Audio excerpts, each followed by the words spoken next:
Can we just try and be good to Amorim, please? Because after his first Premier League game, that game against Ipswich, everyone is talking about his style won't work at Manchester United. No.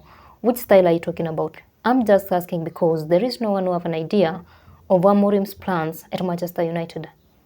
And him saying 3-4-3 or 3-4-2-1 thing doesn't mean we know everything and the plans he is having with his team. And if that was the case, then everyone should be having a football team to manage. Before the Ipswich game, Amorim had just trained twice with his players, for Jesus Christ's sake. And even if Manchester United players have been really underperforming, that doesn't mean all these players are average players.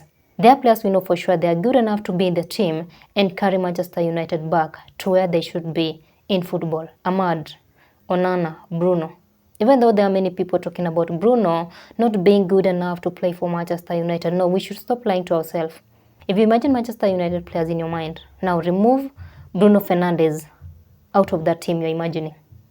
Bruno Fernandes is the players we know for sure is good enough to play for Manchester United.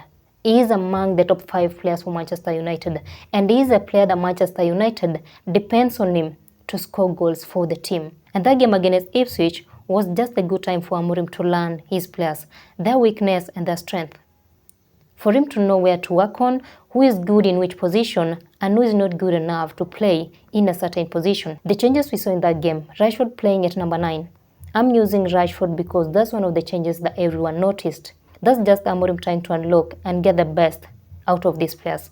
And we saw Rashford scoring a goal after Ahmad was also playing in a different position from the position we are used seeing him at.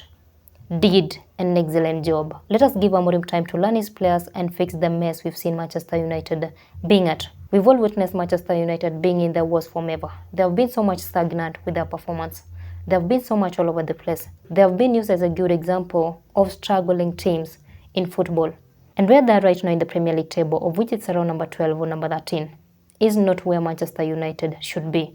And their performance in general is far away from how Manchester United should be performing. But crucifying someone who just joined the team the other day won't help.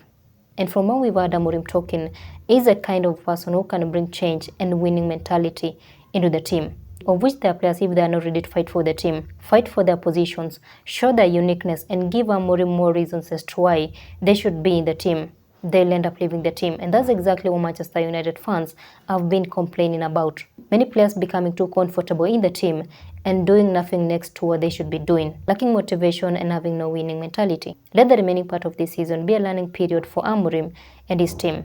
Then from mid next season, at least you'll be having something to say about Amorim. For now, please, we have to find something else to do.